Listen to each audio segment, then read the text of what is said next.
আল্লাহ পাক বলেন ওয়াজ করলাম আমি আল্লাহ। সুতরাং যারা ওয়াজের বিরোধী, যারা তাফসিরুল কোরআন মাহফিলের বিরোধী, তারা আমার আল্লাহর বিরোধী। অথচ বাংলার জমিনের ভিতরে যে কুষ্টিয়ায় গত 2টা প্রোগ্রাম করলাম আমির হামজা ভাইয়ের এলাকা, ও আল্লাহ, নিজের এলাকায় যে এত জনপ্রিয়তা, এতে আমির হামজা ভাইয়ের কণ্ঠের একটু ছোঁয়া থাকার কারণে 3 ঘন্টা আলোচনা করার পরে মহিলাদের কাছ থেকে অনুরোধ, হুজুর আর কমপক্ষে 30 মিনিট 40 মিনিট আপনাকে আলোচনা করাই লাগবে। আলোচনা আর একটু করলাম। এবারে ছেলেদের মাঝ থেকে অনুরোধ, হুজুর আরো কমপক্ষে 20 মিনিট আলোচনা করাই লাগবে। শেষ মুহূর্তে তখন আমি আর পারছি না, মাইকটা এত ভালো ছিল না। একজন মুরব্বী আমার কাছে এসে হাত ধরে এমন কান্না শুরু করেছে, মানুষের আবেগ দেখে আমি তো একবার অস্থির হয়ে গেছি। এই যে আমির হামজার ভালোবাসা, এটা কিসের কারণে বলেন তো? আরে কথা বলেন না কেন? আজকে যেখানে যাচ্ছে হাজার হাজার লক্ষ লক্ষ মানুষ হচ্ছে। এই যে আমার এলাকায় গত কয়েকদিন আগে গিয়েছিল, ওখানে আমিও ছিলাম। দিনের বেলায় মাহফিল, দিনের বেলায় জোহরের পরে আলোচনা, এত রোদ হচ্ছে, এরপরে হাজার হাজার মানুষের ঢল। প্রশাসন থেকে বাধা, উঠতে দেয়নি। এমনকি প্রশাসন থেকে বাধা দিয়েছে, উঠতে দেয়নি। শুধু বলা হয়েছে যে শত শত মাইল দূরে থেকে মানুষগুলো এসেছে একটু দেখার জন্য, কমপক্ষে এতটুকু অনুমতি দেন যে স্টেজে উঠবে। আমির হামজা ওঠার পরে আসসালামু আলাইকুম ওয়া রাহমাতুল্লাহ এতটুকু বলবে, আর একটা কথা বলবে না, মানুষ শুধু দেখবে। এই অনুমতিও দেওয়া হয়নি।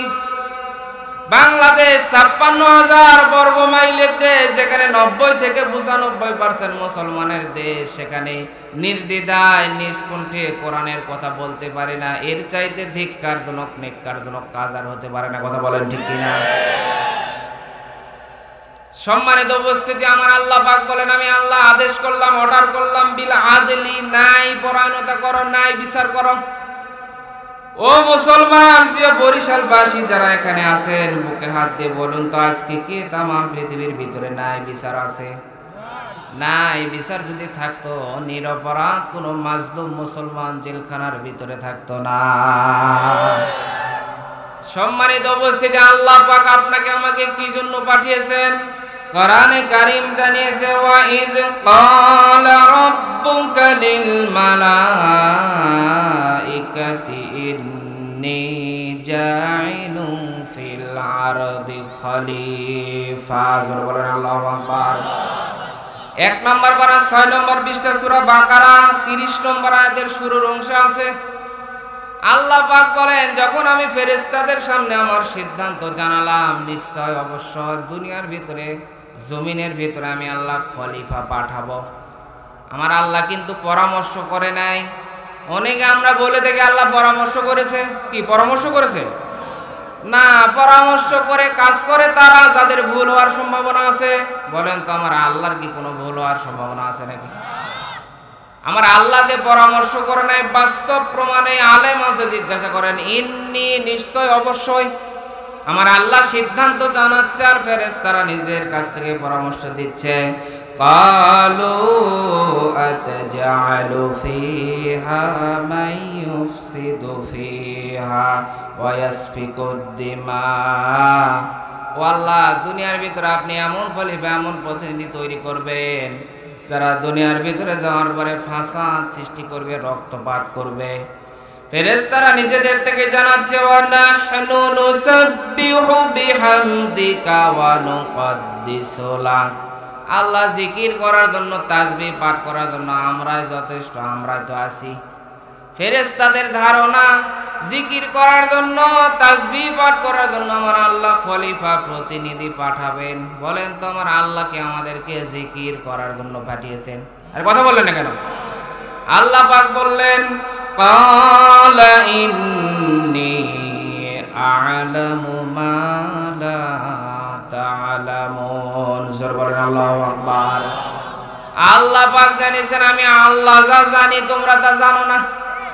তোমাদের ধারণা, জিকির করার জন্য, তাসবিহ পাঠ করার জন্য আমি আল্লাহ ফেরেশতা পাঠাবো না। কারণ জিকির করার জন্য, তাসবিহ পাঠ করার জন্য এই দুনিয়ার ভিতরে অনেক সৃষ্টি আছে। সাব্বাহা লিল্লাহি মা ফিস সামাওয়াতি ওয়া মা ফিল আরদ ওয়া হুয়াল আজিজুল হাকীম। আল্লাহ পাক বলেন এই দুনিয়ার ভিতরে এমন কোন সৃষ্টি নাই যে যারা আমায় আল্লাহর তাসবিহ পাঠ করে না, অথচ তোমরা বোঝো না। এই যে বাতাস যেন শনশন করে শব্দ বয়ে যায় না, জিকির তাসবিহ পাঠ করে আমার আল্লাহর। নদী যেন কুলু কুলু শব্দে বয়ে যায় না, জিকির করে তাসবিহ পাঠ করে আমার আল্লাহর। সম্মানিত উপস্থিতি, যতগুলো সৃষ্টি রয়েছে সবাই জিকির করে আমার আল্লাহর। সুতরাং ফেরেশতাদের ধারণা যে জিকির করার জন্য, তাসবিহ পাঠ করার জন্য আমার আল্লাহ খলিফা প্রতিনিধি প্রেরণ করবেন। সম্মানিত উপস্থিতি, আমার আল্লাহ পাক কিন্তু জানিয়েছেন যে আমি খলিফা পাঠাবো জমিনে। খলিফা কোথায় বলেন? আমার আল্লাহ পাক বলেন খলিফা পাঠাবো জমিনে। ও আল্লাহর খলিফারা এখানে যারা আছেন, আমরা জমিনে নেই। কেউ বা হুজুর হয়ে মাদ্রাসায়, ইমাম হয়ে মসজিদে, পীর হয়ে খানকায়, আর এই জমিনটা খালি পেয়ে আমার বামেরা তাদের কাজগুলো 180 মাইল বেগে চালাচ্ছে। কথা বললেন না কেন? সম্মানিত আল্লাহর খলিফার আমার আল্লাহ আপনাকে আমাকে জমিনে পাঠিয়েছেন। আমরা অনেক খলিফা দেখতে পাই। আমাদের নওগাঁতে যারা জামা কাপড় সেলাই করে তারাও খলিফা। আপনাদের এলাকায় খলিফা বলে নাকি? যারা চুল কাটে তারাও খলিফা। সম্মানিত খলিফা আপনারা এই খলিফার আমার আল্লাহ কিন্তু জানাই নাই ক্বালা ইন্নী জাইলুন ফিল খানকা খলিফা। আমার আল্লাহ কিন্তু বলে নাই আমি খানকায় খলিফা পাঠাবো, দরগায় পাঠাবো, দুর্গায় পাঠাবো, খালি হু হু হু হু বলে জিকির করবে আর তুমি মাপে জান্নাতে চলে যাবে না। আমার আল্লাহ কিন্তু জানিয়েছেন ইন্নী জাইলুন ফিল আরদি খলিফা।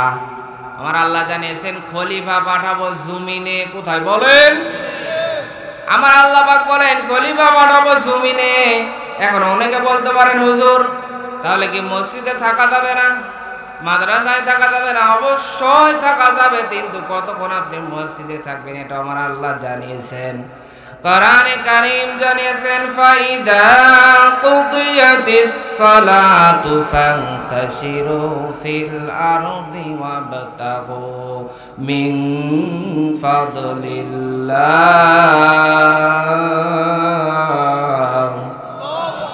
ওয়াযকুরুল্লাহ কাসীরান লাআল্লাকুম তুফলিহুন।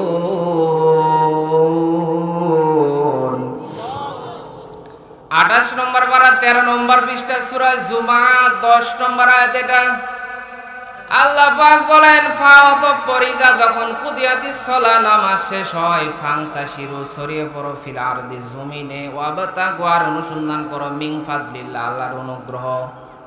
ওয়াযকুরুল্লাহ কাসীরা, কাসীর মানে বেশি, কাসীরা মানে আরো বেশি। আমার আল্লাহ জানিয়েছেন মসজিদের ভিতরে যতক্ষণ আমি আল্লাহকে স্মরণ করলে, যেই পরিমাণ স্মরণ করলে জমিনের ভিতরে যাওয়ার পরে এর চাইতে বেশি স্মরণ করো। কারণ মসজিদের ভিতরে মানুষ নির্দিষ্ট সময় থাকে 10 মিনিট, 15 মিনিট, 20 মিনিট, কিন্তু এর চাইতে মানুষ বেশি সময় থাকে জমিনে। কি কথা বললেন না কেন? আল্লাহ পাক জানিয়েছেন জমিনে বেশি সময় থাকো, জমিনে যাওয়ার পর আমি আল্লাহকে বেশি স্মরণ করো। তোমার ভিতরে যদি আল্লাহর বেশি স্মরণ থাকে তাহলে তোমার দ্বারা বেশি আল কাটা সম্ভব হবে না। আল পাটা মুসল্লি আপনাদের এলাকায় আছে না নেই? নামাজও পড়ে, আবার জমিনে গিয়ে এমন মাল কাঁচা মারে, মারার পরে একবারে আলের মাথা বলে মার দিচ্ছে। সম্মানিত উপস্থিতি, আপনার ভিতরে যদি আল্লাহর ভয় থাকে আপনি কোনো পুণ্যের ভিতরে ভেজাল দিতে পারবেন না, মানুষের হক নষ্ট করতে পারবেন না। সম্মানিত উপস্থিতি, আপনাকে আমাকে আল্লাহ তাআলা খলিফা করে পাঠিয়েছেন জমিনে।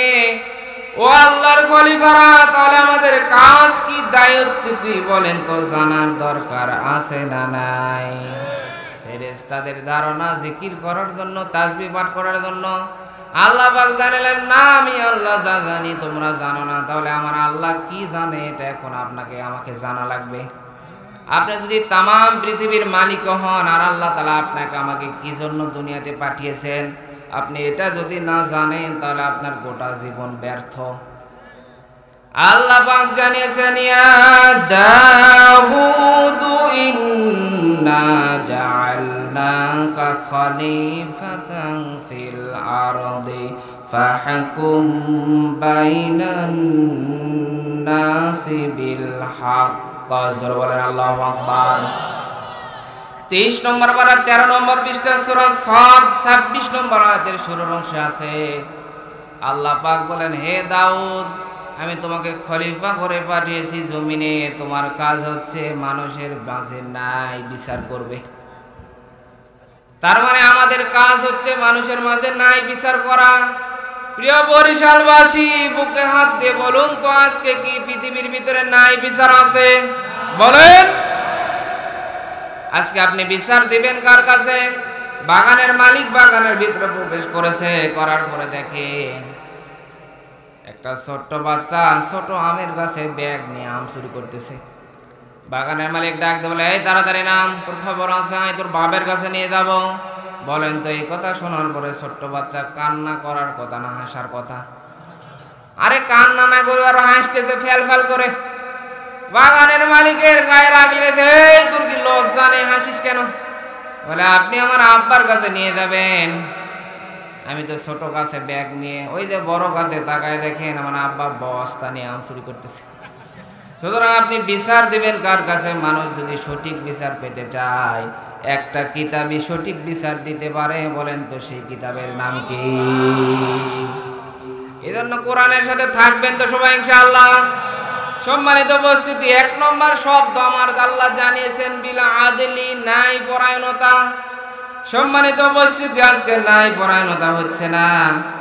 এই আদল বা ন্যায় বিচার আবার 3 শ্রেণীতে 3 ভাগে বিভক্ত। 1 নম্বর আদল বা ন্যায় বিচার করা লাগবে আমার আল্লাহর সাথে। জোরে বলেন, কার সাথে? আল্লাহর সাথে। আবার ন্যায় বিচার কি? ও আল্লাহর খলিফারা, আল্লাহর সাথেও ন্যায় বিচার আছে।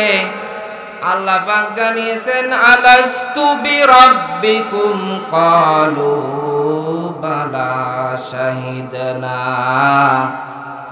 আল্লাহ পাক জানিয়েছেন 9 নম্বর পারা 12 নম্বর পৃষ্ঠা সূরা আরাফের ভিতরে আল্লাহ পাক বলেন, যখন আমি মানুষকে সৃষ্টি করার পরে রূহুর জগতে জিজ্ঞাসা করেছিলাম, আলাস্তু বিরাব্বিকুম, আমি কি তোমাদের রব নয়, প্রভু নয়? সবাই তখন আমরা এক বাক্যে বলেছিলাম, ক্বালু বালা, অবশ্যই আপনি আমাদের রব। আল্লাহ পাক বলেন, শাহিদনা, সাক্ষ্য রাখলাম। কারণ কি? কিয়ামতের মাঠে তোমরা যেন বলতে না পারো আল্লাহ দুনিয়ার ভিতরে আমি রবের পরিচয় পাইনি, এজন্য মানিনি। আমার আল্লাহ পাক সাক্ষী থাকলেন, সাক্ষী রাখলেন, যাতে করে কিয়ামতের মাঠে কেউ যেন অস্বীকার করতে না পারে। ও আল্লাহর খলিফারা, আল্লাহর সাথে নাই বিচার হচ্ছে। কোরআনের ভিতরে 500 আয়াত আছে আল্লাহর বিধানের। আল্লাহর সাথে নাই বিচার মানে হচ্ছে 500 আয়াতকে বাস্তব জীবনে মেনে নেওয়া লাগবে। কথা বলেন। সম্মানিত উপস্থিতি, না আমরা আল্লাহর সাথে নাই বিচার করতে পারছি না। আল্লাহ তো আমাদের রব। এই যে বললো যে কিয়ামত যখন রূহের জগতে আমার আল্লাহ সাক্ষ্য নিয়েছিলেন রবের ব্যাপারে। রব শব্দের যতগুলো ব্যাখ্যা রয়েছে তার ভিতরে একটা উত্তম ব্যাখ্যা হচ্ছে, রব হচ্ছে তিনি যিনি চাইবার আগে প্রয়োজন পূরণ করেন।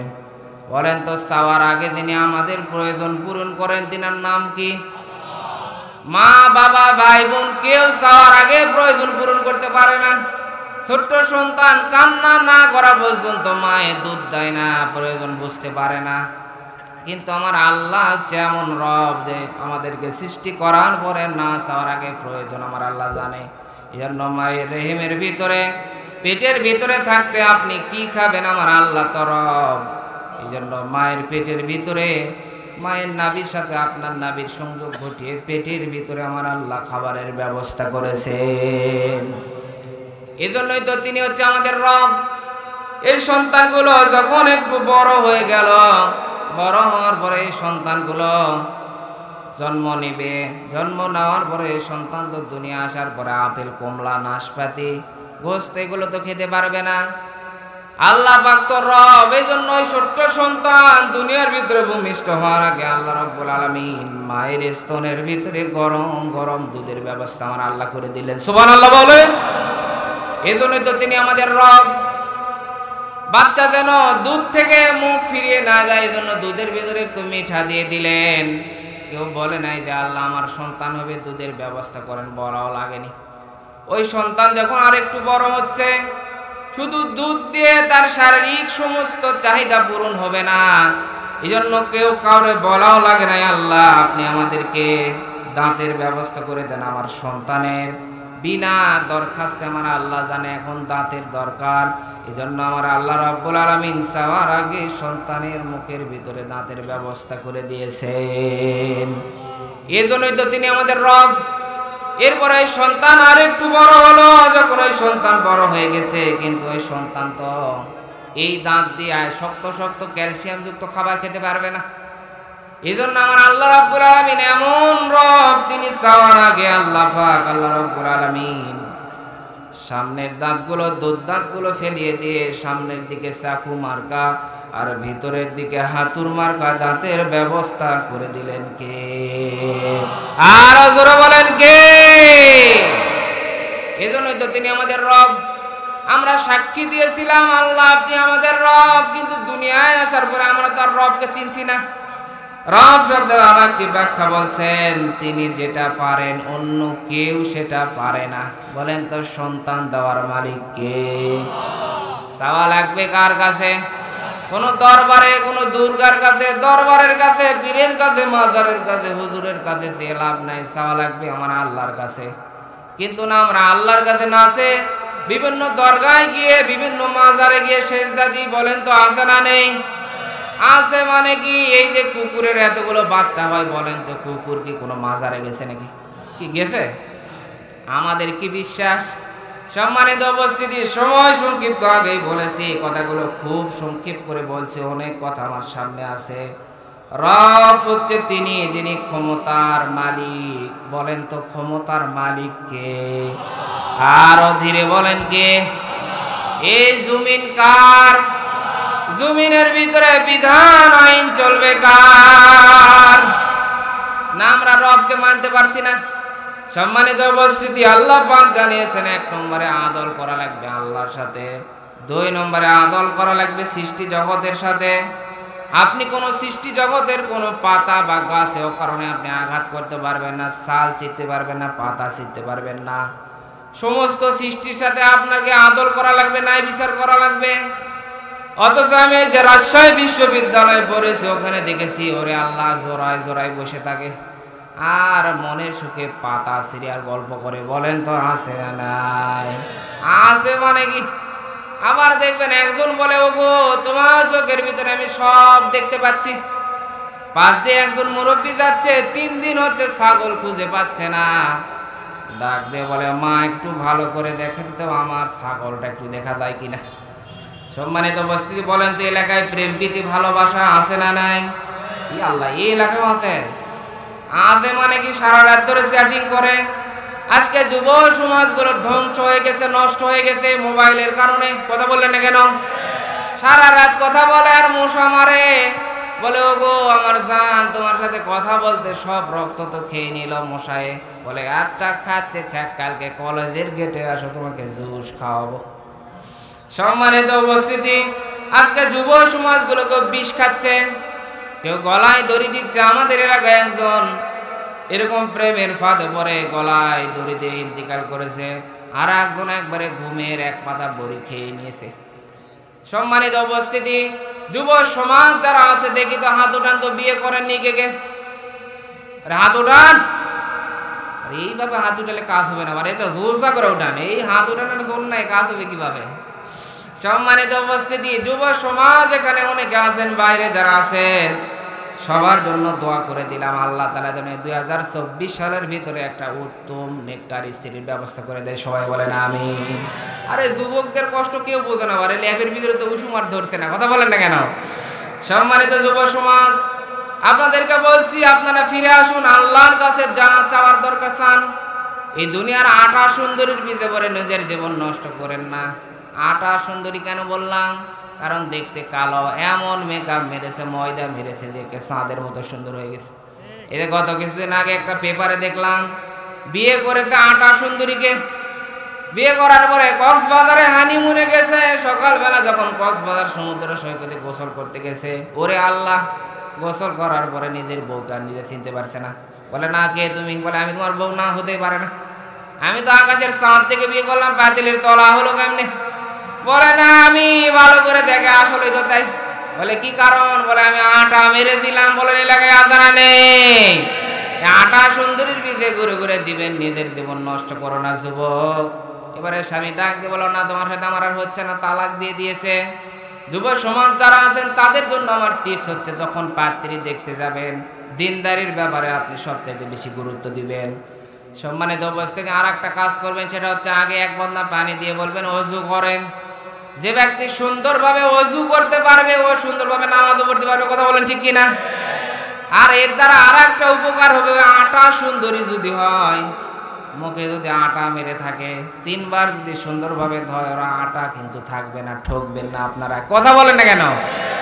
সম্মানিত যুবক ভাইরা, যাকে একটা পরামর্শ দিয়ে দিলাম। এই জন্য যুব সমাজ যারা আছেন, আপনার সময়কে আপনি গুরুত্ব দেন। মিশে 2 দিনের নারীর পিছে ঘুরে ঘুরে আপনার মূল্যবান সময় আপনি নষ্ট করেন না। না, ওই নারীকে তো আপনি পাবেন না, কারণ বিয়ের প্রস্তাব দিলে বলবে আপনি কি করেন? কিছুই করি না, খালি মেয়ের পিছে ঘুরি। বলে না তোমার সাথে দেওয়া যাবে না সরকারি চাকরি ছাড়া, কারণ মেয়ে একটু সুন্দর হলে সরকারি চাকরি ছাড়া কথাই নেই। এটা কথা বললেন না কেন? আর আপনি যদি স্ট্যাবলিশড হন, প্রতিষ্ঠিত হন, আপনার সময়কে গুরুত্ব দিয়ে যদি প্রতিষ্ঠিত হন, আর যদি আল্লাহর কাছে চান, দুনিয়া তো সফল হবে না, আখিরাতে আপনি সফল হবেন। এই জন্য যুবকদের প্রতি উদারত আহ্বান থাকবে, আপনারা ফিরে আসুন আমার আল্লাহর দিকে। সম্মানিত উপস্থিতি, 2 নম্বর আদল সৃষ্টি জগতের সাথে করা লাগবে। আল্লাহ নবীর একজন সাহাবী গাছের পাতা ছিলেন। আল্লাহ নবী, বিশ্ব নবী শিক্ষা দেওয়ার জন্য তার চুল ধরে একটু টান দিলেন। সাহাবী একটু ইশ করে উঠলেন। আল্লাহ নবী বললেন, ও সাহাবী কি হলো, ব্যথা লেগেছে? বলে হ্যাঁ। আল্লাহ নবী বললেন, ও সাহাবী, গাছেরও জীবন আছে, অকারণে অযথা গাছের পাতা ছিঁড়লেও গাছে আঘাত লাগে। বলেন শিক্ষক আমাদের হযরতে মুহাম্মাদুর। সম্মানিত উপস্থিতি, আজকে অনেক মানুষ আমরা আছি গাভীর দুধ দহন করি, অথচ ওই রাতে গাভীর বাছুরকে বেঁধে রাখি, এদিকে দিন চলে যাচ্ছে, আমরা গাভীর গায়ে দুধ দই না। এটা আপনি অবিচার করছেন, আপনি এর সাথে আদল করতে পারছেন না। সম্মানিত উপস্থিতি, দুধ যে দহন করা হবে না তা না, কিন্তু তার জন্য কষ্ট না হয় এদিকেও একটু নজর রাখা লাগবে। 3 নম্বরে আদল করা লাগবে আশরাফুল মাখলুকাত, মানুষের সাথে। বলেন তো মানুষের সাথে কি এখন নাই বিচার হচ্ছে? আরে কথা বলেন। সম্মানিত উপস্থিতি, কোরআনে কারীম জানিয়েছে, ওয়ামাই ইয়াকসিব খাতিআতান আও ইসমান সুম্মা ইয়ারমি বিহি বারিআন ফাকাদ ইহতামালা বুহতানাও ওয়া ইসমান মুবিনা। জোরে বলেন আল্লাহু আকবার। 5 নম্বর পারা 15 নম্বর পৃষ্ঠা সূরা নিসা 112 নম্বর আয়াত। এটা আল্লাহ পাক বলেন, দুনিয়ার ভিতরে এমন কিছু মানুষ আছে তারা অপরাধ করে, অন্যায় করে, জুলুম করে, করার পরে যখন দেখে আমি তো অপরাধ করে ফেলেছি, কেউ তো দাম দিবে না, মান দিবে না, শেয়ার দিবে না, ক্ষমতা দিবে না, তখন তারা এই অপরাধগুলো কিছু নিরপরাধ মাজলুম ভালো মানুষের উপরে চাপিয়ে নিজে ভালো সাজে। আছে না নাই? এই বরিশালে না, এটা অন্য দেশের কথা বলছি।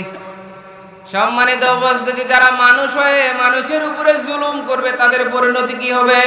কোরআনে কারীম জানিয়েছে, ইন্নামাস সাবিলু আলাল্লাযীনা ইয়াযলিমুনান নাসা ওয়া ইয়াবগুনা ফিল আরদি বিগাইরিল হক উলাইকা লাহুম আযাবুন আলীম।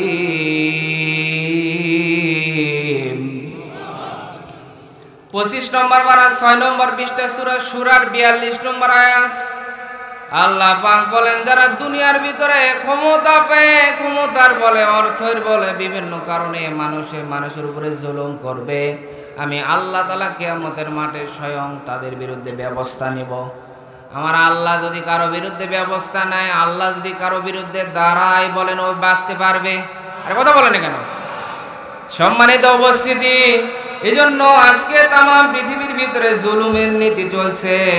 বড় বড় রাষ্ট্রগুলো ছোট রাষ্ট্রকে রাষ্ট্রই মনে করে না, বড় বড় দলগুলো ছোট দলগুলোকে দলই মনে করে না, পাওয়ার আলা মানুষগুলো পাওয়ার ছাড়া মানুষগুলোকে মানুষই মনে করে না। আর কথা বললেন না কেন? সম্মানিত উপস্থিতি, এই পৃথিবীর ভিতরে যত মানুষের ভিতরে জুলুম করা হয়েছে, মিথ্যা অপবাদ দেওয়া হয়েছে, তার ভিতরে আল্লাহ নবীর উপরে জুলুম করা হয়েছে।